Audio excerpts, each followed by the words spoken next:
Welcome to Other City online class which is preferred by their honor Mr. Rajveer Singh ji. Today we will discuss about Henry law. Henry law के बारे में discuss करते हैं.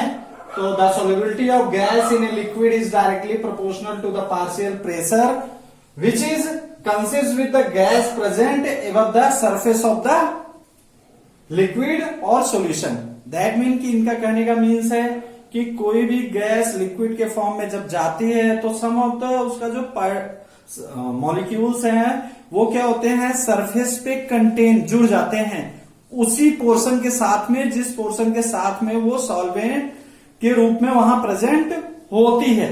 तो जैसे ही solvent के रूप में जाती है तो वो क्या होती है, उस कंटेनर के जो सरफेस एरिया है दैट मीन उसकी जो सतह है वहां छोटे छोटे मॉलिक्यूल्स में क्या होती है, अटैच्ड रहती है, उसके साथ जुड़ी रहती है. तो अगर 3 लीटर ऑफ गैस है 3 लीटर ऑफ लिक्विड में कन्वर्ट हो रही है तो 2.98 समथिंग कुछ न कुछ उसमें कमी आ जाती है. उसका इन्होंने रीजन दिया कि क्या होता है जब टेम्परेचर राइज करता है तो इन्होंने बोला कि हमारा इन्होंने मान लिया कि हम उस रिमेनिंग क्वांटिटी को हम क्या करते हैं, कुछ न कुछ परसेंटेज दे देते हैं या किसी चीज से हम उसको अटैच कर देते हैं जो उसके साथ में प्रेजेंट होगी. तो उस पर्टिकुलर फंक्शन को उन्होंने अपना ही कांस्टेंट नाम दे दिया और बोल दिया कि जब टेम्परेचर राइज करेगा तो ये क्या होगा, उसी प्रेशर के साथ में क्या होगा, डायरेक्टली प्रोपोर्शनल होगा और उसी के साथ में ये क्या होगी, कंबाइंड हो जाएगी.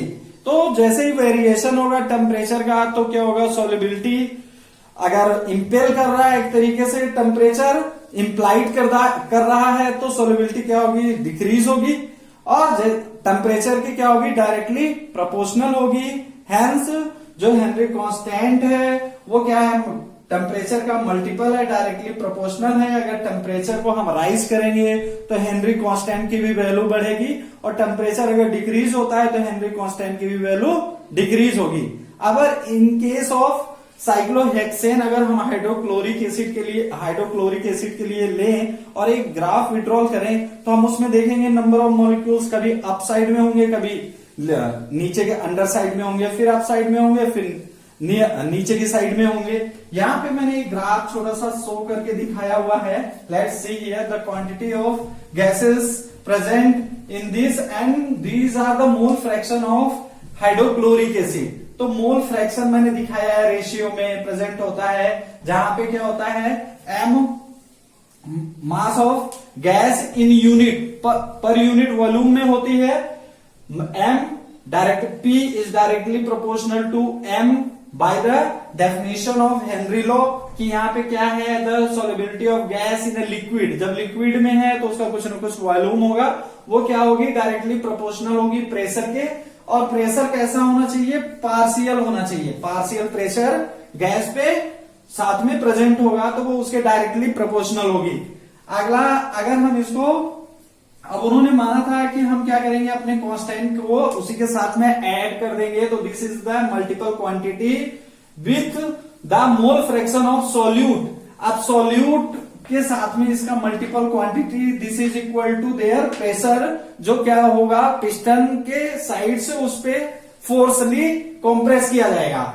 अब हेनरी इस KH को उन्होंने बोला यही हमारा कांस्टेंट है और इसकी पर गैसेस इसकी अलग अलग वैल्यू होगी. जैसे आपका ऑक्सीजन के में लीजिए तो 298 केल्विन के टेम्परेचर पे 34 पॉइंट समथिंग रहता है. जैसे ही हम टेम्परेचर को राइज करते हैं 303 केल्विन ले 303 केल्विन में आपका जो क्वांटिटी मिलती है KH की वो 46 मिलती है. 293 केल्विन पे आपको इन रिगार्डिंग O2 के कंडीशन में जो KH की वैल्यू मिलेगी, KH इज इक्वल टू 34.23 के समथिंग में मिलेगी. अब इसी को हम क्या करते हैं, टेम्परेचर को राइज करते हैं. जैसे बोल रहे हैं कि यहाँ पे temperature Henry constant directly proportional होता है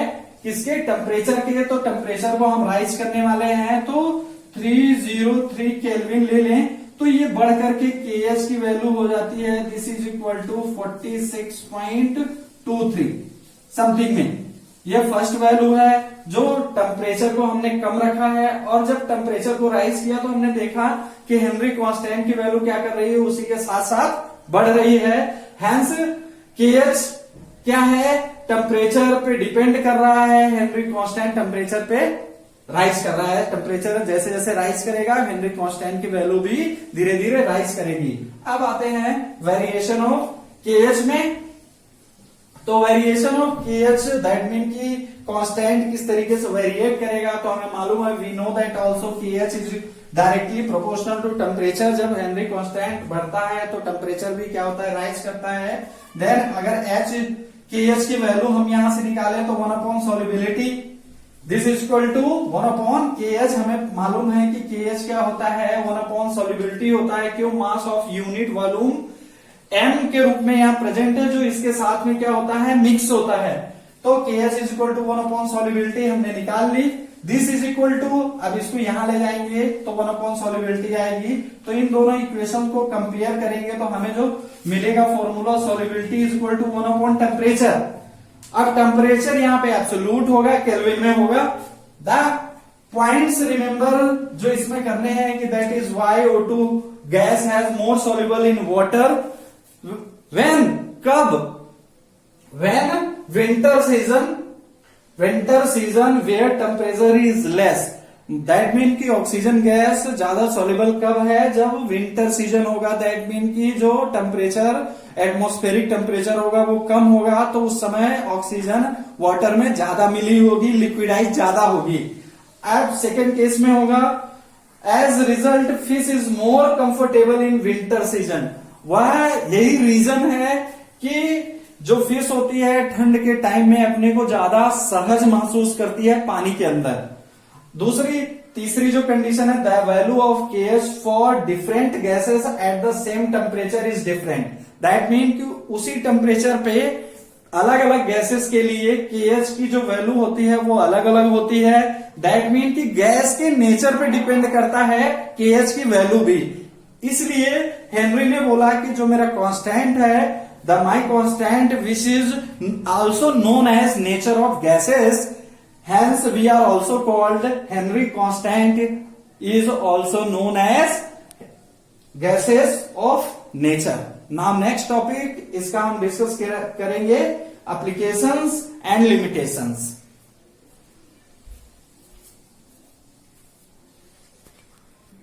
अब इस क्वेश्चन के माध्यम से देख लेते हैं तो थोड़ा और ज्यादा क्लियर हो जाएगा व्हाट इज हेनरी कांस्टेंट और कैसे हमें इसे कैलकुलेट करना है। तो यहाँ पे एक क्वेश्चन लिखा है कि nitrogen dinitrogen gas bubbled through water के थ्रू क्या हो रही है, बबल्ड हो रही है। दैट मीन छोटे छोटे मॉलिक्यूल्स में बन रही है at temperature 293। How many millimole of N2 gas dissolve in 1 litre of water. कह रहा है कि इसमें जो वाटर में नाइट्रोजन प्रेजेंट है उसका कितना मिलीमोल है जो 1 लीटर पानी में मिक्सअप हो रहा है। अगर आप मान लो कि assume N2 exert a dinitrogen exert a partial pressure which is equal 0.987 बार, और साथ ही साथ आपको हेनरी कांस्टेंट की वैल्यू दे रहा है।